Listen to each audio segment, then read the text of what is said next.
네, 돈이 모이는 곳의 전략들, 이번엔 조금 더 디테일한 섹터 이야기, 종목 이야기로 KB증권 프라임클럽 민재기 팀장님과 함께 하겠습니다. 어서 오십시오. 네, 안녕하세요.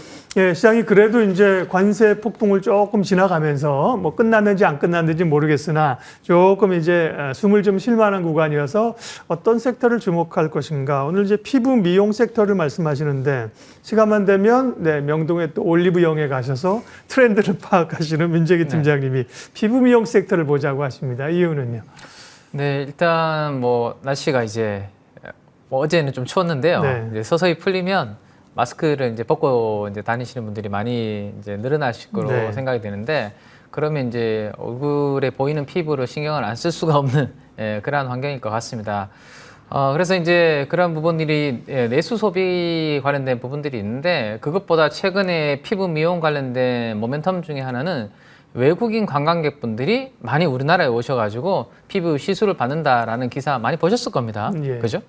지금 화면에서 보시는 것처럼 국내 외국인 환자 수 추이가 코로나 이전 대비해서 이미 큰 폭으로 지금 증가하고 있는 부분들을 볼 수 있는데요.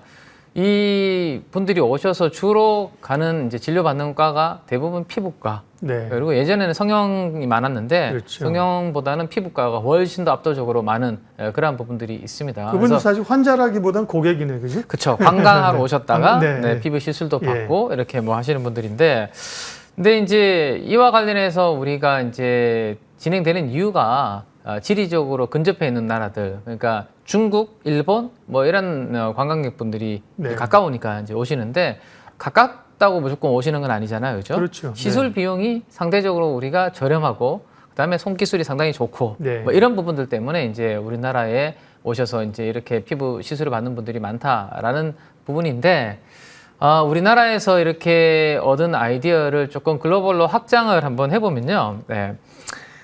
다른 나라까지도 이제 확장해 볼 수 있는데, 방금 말씀드렸던 그 부분들로 인해서 피부 미용 관련된 종목들의 밸류에이션을 한번 보시면, 지금 POR이라고 되어 있는 부분은 뭐냐면 시가총액을 25년도 예상 영업이익으로 나눈 겁니다.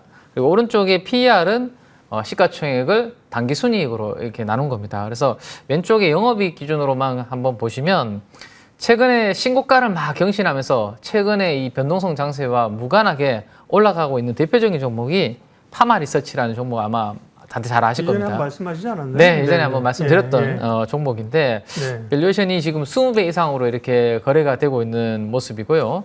휴젤도 최근에 주가가 약간 좀 쉬고 있지만 20배 정도 가깝게 거래가 되고 있는데, 이 두 종목은 뭐 톡신과 필러 쪽의 데이터들이 잘 나오면서 시장과 무관하게 긍정적인 흐름이 만들어지고 있는 대표적인 기업이다라고 보시면 될 것 같아요.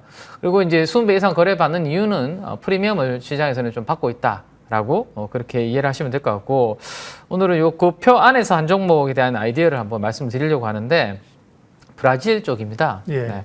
이 브라질이라는 시장이 생각보다 피부 미용의 성형 쪽에 발달되어 있는 나라고요.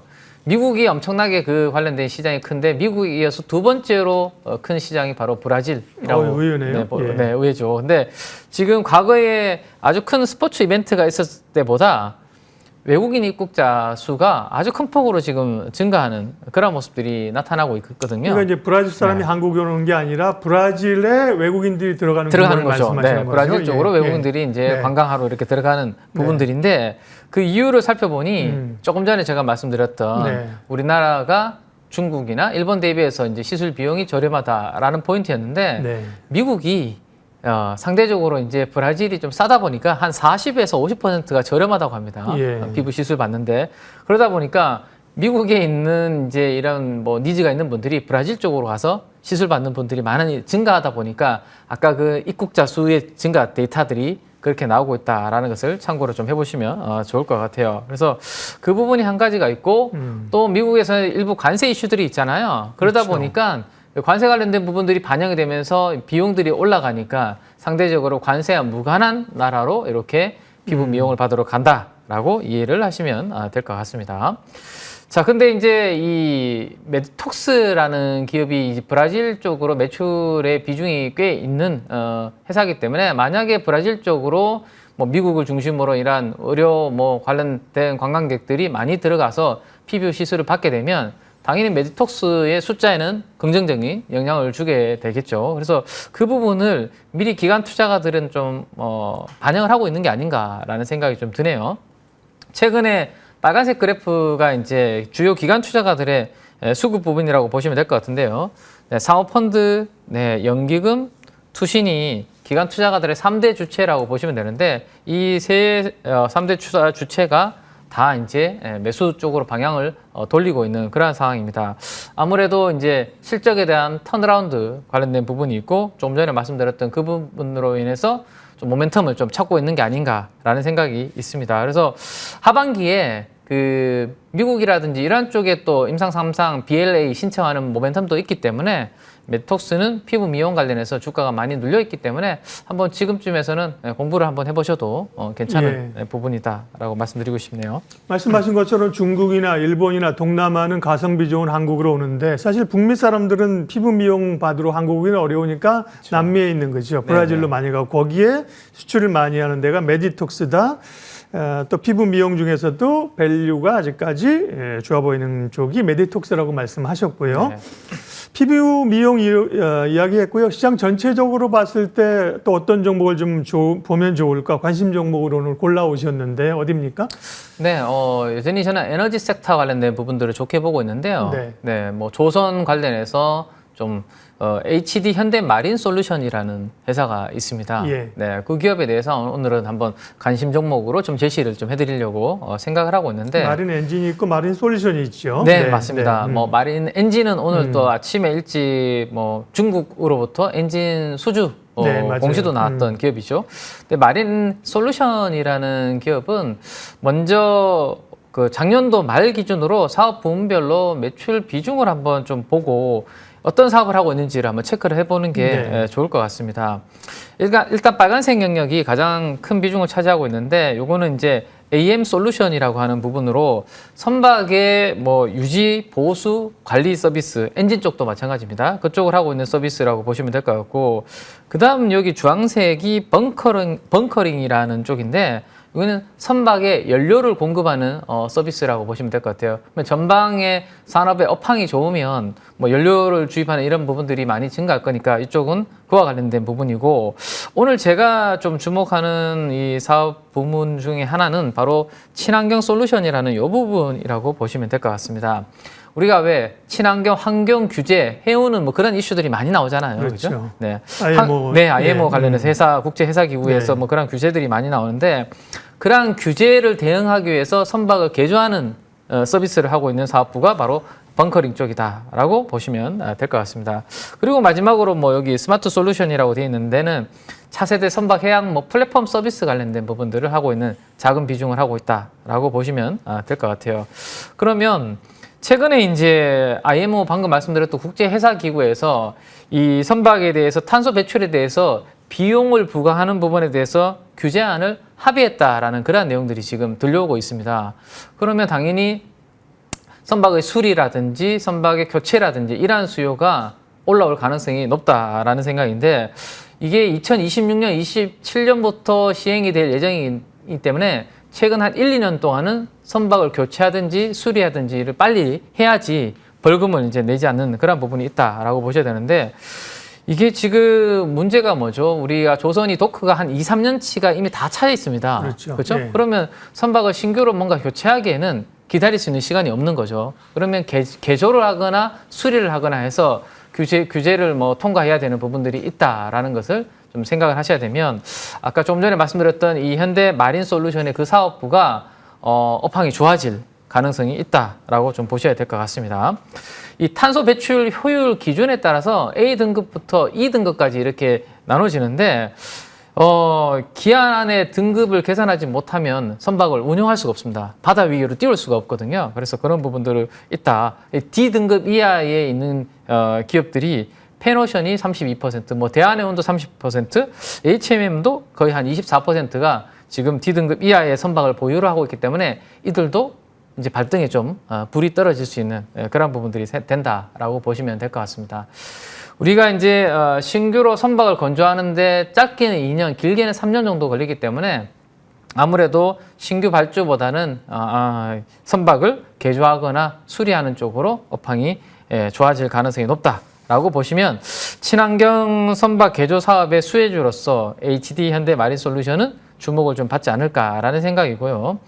일단 지금 기관 투자가들의 수급 포지션을 보면 작년 하반기부터 사모펀드들이 열심히 팔다가 더 이상 이제 매도하지 않는 그런 부분이고 투신도 매도하다가 약간 돌아서는 모습. 최근에는 일단 연기금부터 먼저 매수가 들어오는 그런 모습들이 좀 나타나고 있는 그런 상황입니다. 그래서 그 부분을 한번 염두에 두실 필요가 있지 않을까라는 생각입니다. 그래서 현대마린솔루션은 한번 보시고 목표가는 전고점 정도 수준이 한 19만 원 정도가 전고점 정도에 있습니다. 네. 그래서 19만 원 정도를 목표가로 잡으시고 손절가는 최근에 이제 주가가 하락할 때 아주 대량 거래가 터졌던 구간이 있는데요. 그 구간에 아주 대량 거래 터진 음봉의 시가가 한 15만 3천 원 정도가 있습니다. 그래서 손절가는 한 15만 3천 원을 종가 기준으로 이탈하면 그때는 리스크 관리가 좀 필요할 것 같고요. 그렇지 않으면 방금 말씀드렸던 내용들의 모멘텀으로 조선 기자재 모멘텀이 지금 좋은 상황인데 네. 이제 선박 수리 개조까지도 좀 확장을 해서 좀 봐야 되지 않을까 이렇게 말씀을 좀 드리면 될 것 같습니다. 현대마린솔루션을 그동안에 이제 좀 많이 말씀하셔서 이전에 연초에 19만 9천 거의 20만 원까지 한번 올라갔던 적이 있었고요. 이후에 좀 조정을 받았네요. 마린솔루션이라고 해서 선박 운용에 관한 시스템 주로 뭐 이런 건 줄 알았는데 네네네. 오늘 설명을 쭉 들으니까 유지보수 그다음에 친환경 이런 쪽의 내용들을 많이 볼 수 있었고요. 밸류 자체가 이제 조선 기자재로 보면 글쎄요. PER 이런 걸 보면 그렇게 약간 물론 이제 이 분야가 일반 네네네. 기자재랑 다르긴 하지만 밸류 잡기가 좀 쉽지 않아 보이는데 그렇게 싸 보이지는 않는데요. 네, 조선업의 밸류를 적용하면 네. 그렇죠. 네. 근데 최근에 이제 조선주들 자체가 밸류가 상대적으로 많이 올라와 있는 그렇죠. 상황이고 네. 이 기업은 이제 뭐 신주로 발주하는 기업들은 숫자가 작년부터 나오기 시작했지만 네. 이미 이제 배들이 어느 정도 많이 나오고 나면 그 배들이 한 운행이 시작이 되면 그때부터 고장이 나죠. 네. 엔진도 그렇고 그죠? 그러면 이제 시차를 두고 나중에 이제 그런 관련된 부분들이 이제 반영이 되기 때문에 아마도 방금 말씀드렸던 그런 부분들로 인해서 이제 이 회사는 본격적으로 좀 네. 업황이 좋아지는 방향이기 때문에 밸류에이션은 지금 남아있는 숫자보다는 앞으로 2년 동안에 이런 부분들이 수요가 올라감으로 인해서 나타날 수 있는 그 숫자를 반영해서 이 기업의 밸류를 좀 봐주는 게 네. 어떨까라는 생각이 좀 있습니다. 또 뭐 기존에 이렇게 조선주하고는 좀 밸류를 좀 비교하기가 좀 어려운 약간 좀 소프트웨어나 유지보수적인 성격이 있고요. 마지막으로 조선 기자재 쪽 좀 관련해서 여쭤보고 마칠게요. 네. 조선주 흐름이 좋고요. 특별히 움직일 때 보면 조선 기자재 피팅 업체 이런 쪽이 더 탄력 있게 움직이잖아요. 네네네. LNG 모멘텀도 맞습니다. 있고 최근에 주가가 어느 정도 반영한 건지 그 부분 조금 얘기해 주실래요? 네. 네, 일단 어제 그 오후 2시 50분경에 네. 한덕수 대통령 권한 대행께서 그러니까요. 뭐 기사가 나왔습니다. LNG 그렇죠? 관련해서 그죠? 네. 알래스카 이제 관련해서 화상 회의 할 거다라는 이야기가 나왔는데 당분간은 그 모멘텀은 이제 계속 된다라고 좀 보셔야 될 것 같아요. 네. 물론 올라갔다가 주가는 잠깐씩 쉴 때는 있겠죠. 그래서 LNG를 그렇게 프로젝트를 크게 만들면 LNG를 실어올 때 필요한 본행제는 계속해서 모멘텀이 있다. 대신에 한국카본과 동성하이텍 같은 경우 한국카본이 이제 화재로 인해서 23년도, 24년도 실적이 안 좋았는데요. 그 부분이 다 정비가 됐습니다. 네. 공정 효율화가 되었고요. 그래서 1분기 실적 기대감이 있기 때문에 한국 카본을 좀 중심으로 본행제는 계속해서 좀 긍정적으로 조정시마다 보실 필요가 있겠다라고 말씀드리고 싶습니다. 네, 오늘 머닝 전략과 섹터 종목 이야기 민재기 KB증권 플라이클럽 팀장 함께했습니다. 팀장님 고맙습니다. 네, 감사합니다. 지수는 어떻게 되고 있나요? 잠깐 확인할게요. 코스피 2470. 네, 앞서 우리 얘기한 것처럼 뭐 순간적으로 사실 얼마 안 되는 기간에 2300 밑으로 내려갔었잖아요. 네, 그런 사실 공포와 두려움에 우리가 휩쓸리면 안 된다는 걸 다시 한번 느끼고요. 코스피가 오늘은 상대적으로 며칠 코스닥이 강했는데 오늘은 코스피가 강한 흐름들로 진행이 됩니다. 네. 시장 공감텐 오늘은 여기까지 하겠습니다. 오늘도 좋은 결정하십시오. 고맙습니다.